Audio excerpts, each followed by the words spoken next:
Good evening and thank you for joining Business Today. I'm Jerome Paul Sonko with Winnie Buyinza Nakauchi on sign language. But first, a look at the headlines.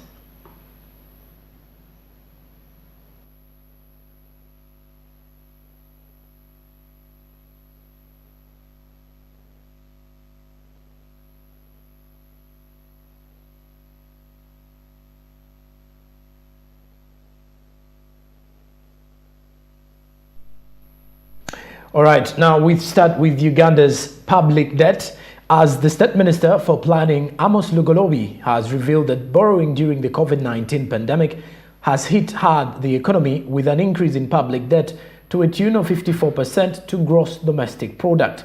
He therefore encouraged the public servants to sensitize Ugandans to take good use of parish development model funds to embark on production and support the economy domestically. Over the last few years, Ugandan government increased the external borrowing on a non-concessional basis, which is expensive as opposed to the concessional loans, which are relatively cheaper. During the National Development Plan 3 mid-term review, the State Minister for Planning, Amos Lugolobi, said that the public debt has increased in the past 3 years amidst the COVID-19 pandemic and other disasters like the locusts, which forced the government into more debt. I've already gone beyond the sustainable level of debt. So the implication here is that we need to deal with the denominator, and we have to do whatever it takes. Some of these things we are going to do even without asking how much am I going to be paid. If we really want to raise the denominator I'm referring to is the GDP. Because the more you raise the GDP, the more you improve on that ratio of debt to GDP. That the Minister of State for Finance has acknowledged that our public debts vis-a-vis our GDP is at about 54%. Well, it's not so far off the IMF target, because the IMF target is 50%. But also, if you look at the period we've been in of COVID, the government wasn't collecting any significant domestic revenue. Government had to borrow a lot in order to stimulate the economy and to intervene in the health sector. It's to be expected that public debt to GDP ratio is 54%, so the country has already gone beyond the threshold of 50%. Moses Walgembe, the Executive Director, Federation of Small and Medium-Sized Enterprises, says that it's time government should reduce on public expenditures and embrace fiscal discipline by reducing on the supplementary budgets. Way, of course, would also be to reduce public expenditure. Okay? Because this is the only way. As you generate more money locally and reduce your expenditure, it means your need for borrowing does what? Your need for borrowing reduces. And I think also, if you have more fiscal discipline throughout the year, very few supplementary budgets and stuff, I think that can help. I've seen that the finance ministry is now being very strict on this issue. We actually need the minimum investment. We just need the commitment of us, the public servants, of the people, freely go and produce. That if we are given 100 million shillings at the parish level, they make sure that they make good use of that money to produce and raise our GDP. In October 2021, the central bank reported that Uganda's public debt has reached 73.8 trillion shillings. The minister revealed that borrowing during the COVID-19 pandemic has burdened the economy with an increase in public debt of 54% to the gross domestic product. Pedson Mumbere, Smart 24 TV, Business Today. All right, now moving on, we head to Walkin Permit, as the Ministry of Internal Affairs, through the spokesperson Simon Munday, have urged companies employing foreigners to obtain them a working permit due to irregularities witnessed the some of the employees camouflage as tourists violating boundaries of operation. This comes after police arrested over 55 foreign workers who were found without permits. Simon Munday spoke while addressing the press at the police headquarters in Naguru. Let's have the report to this one. Who are living and working in the country to make sure that they legalize their stay in the country. We have had incidences where we carry out operations, and in many of these operations we find that there are some foreign nationals who came here pretending to be visitors. Then when they were given visitors visas for about 3 months, and on expiry of 3 months, they started dodging around and doing very odd jobs around.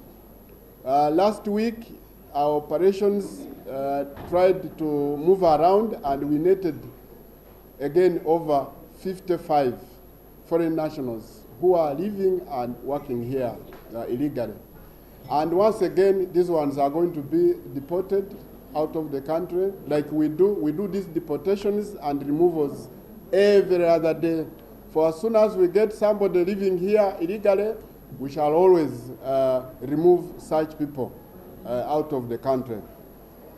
So they should do such foreign nationals should visit our portal at www.visas.immigration.go.ug and apply for the relevant immigration facilities that match what they are doing here.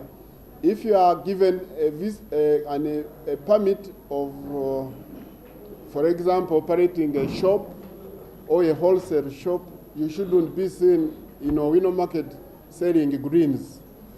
If you have a permit working in a factory in Namave, you shouldn't be seen on Kampala Road doing business of selling phones, of selling batteries, of selling these general small merchandise. We shall arrest you for abuse of facility, and we shall immediately send you out of the country. So we call upon Ugandans who are employing foreign nationals, first of all, to ensure that those jobs cannot be done by Ugandans.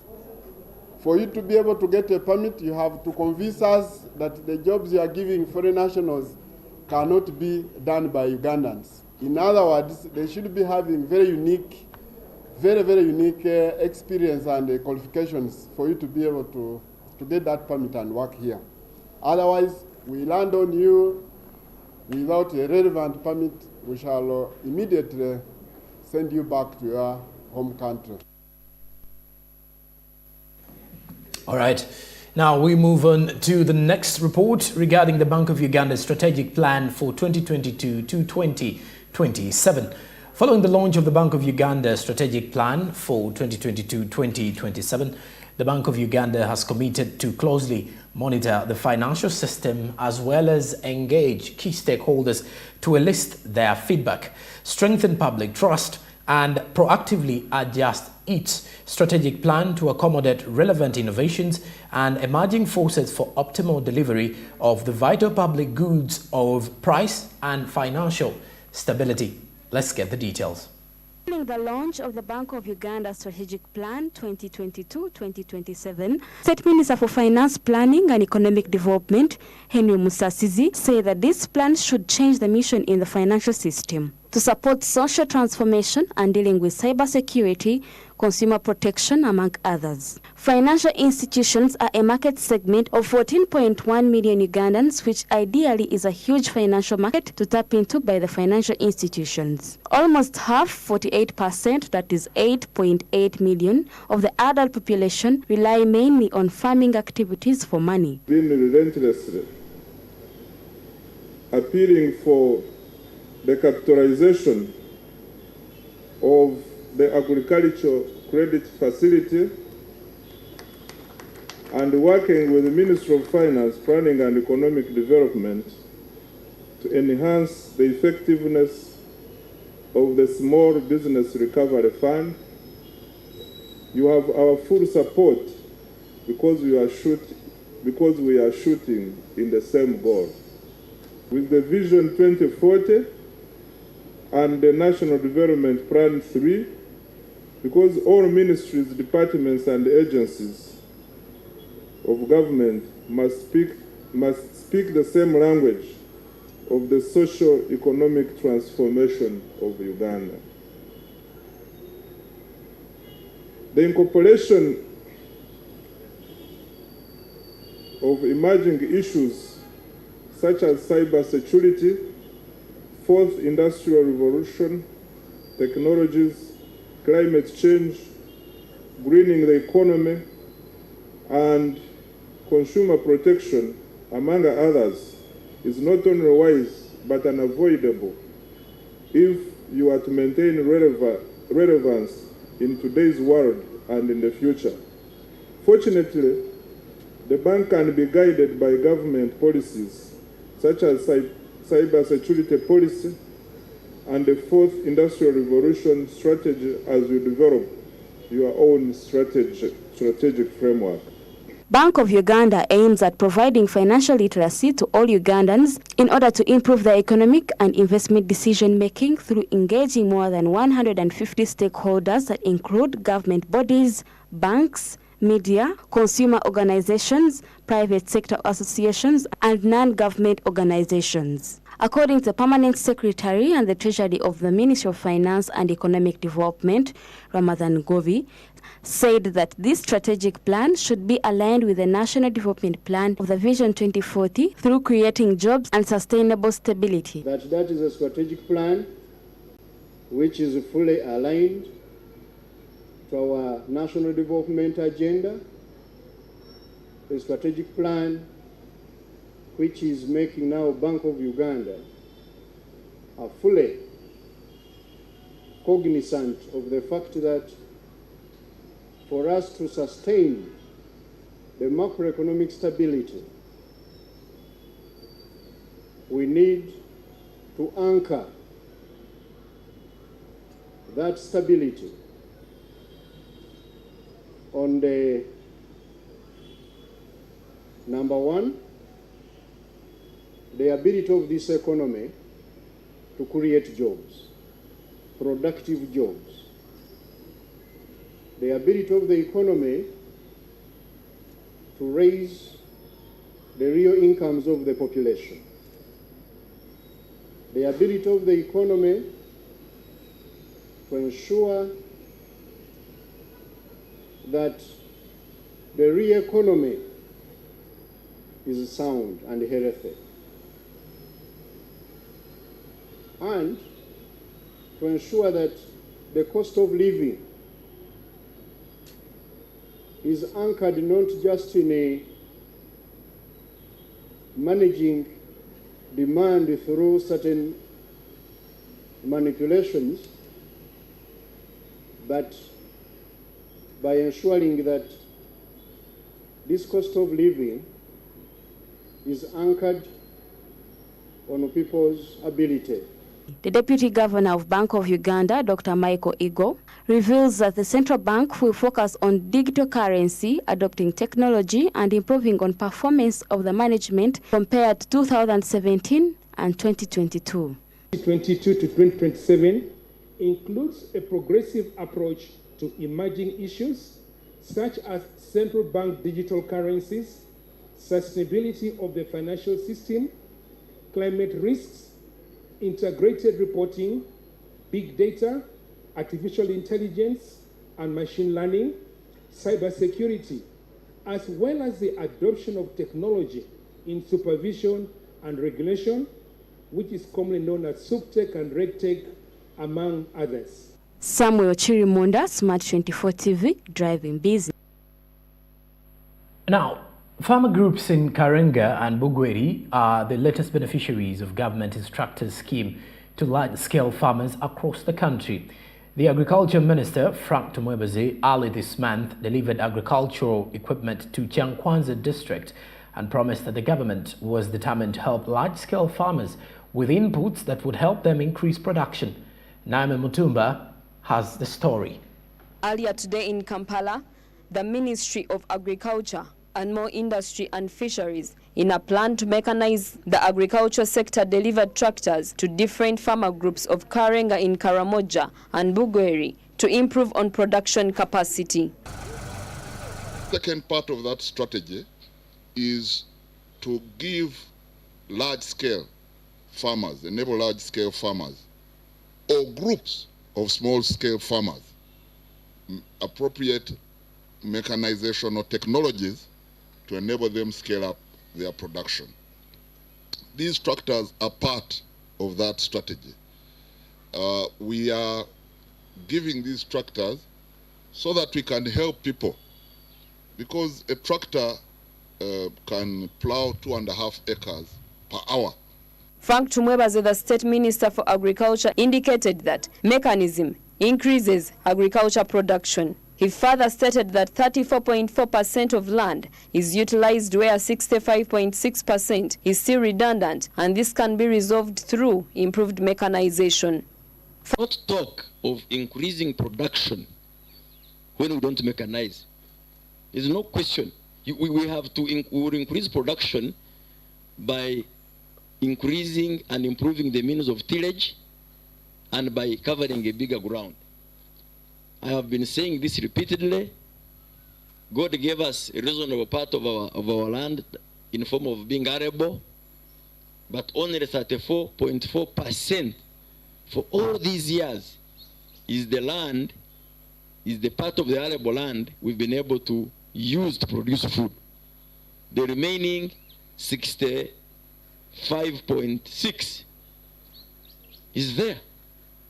And we are busy fighting over land, we are in court land disputes. Farmer groups in these regions grow different crops. However, they are limited with machinery, which is a great hindrance towards the growth of the economy.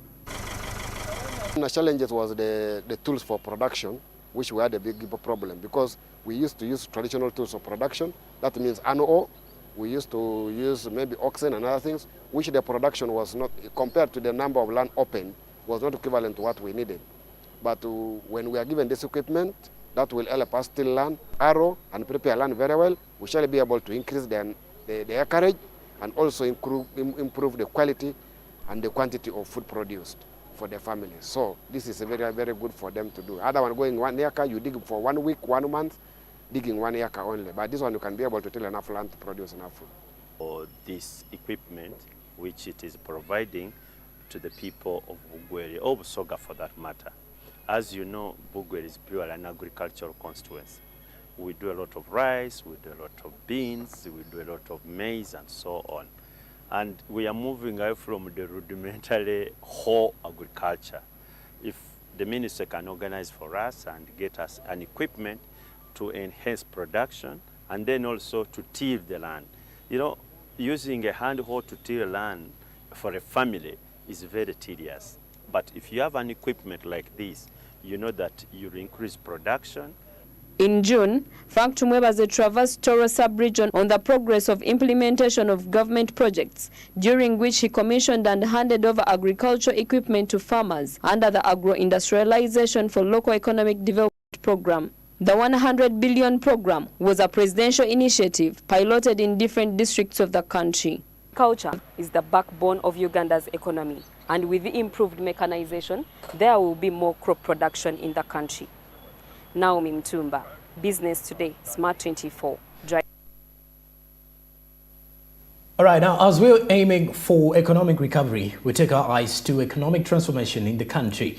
This year's annual Nelson Mandela Public Lecture event, which was held at Makerere University, equipped the young people on how to be steadfast leaders of tomorrow and transform society in relation of how the higher education in the African Union agenda will increase in different business variations in the country and the economic transformation at large. The keynote speaker was Professor Augustus, and he had this to say.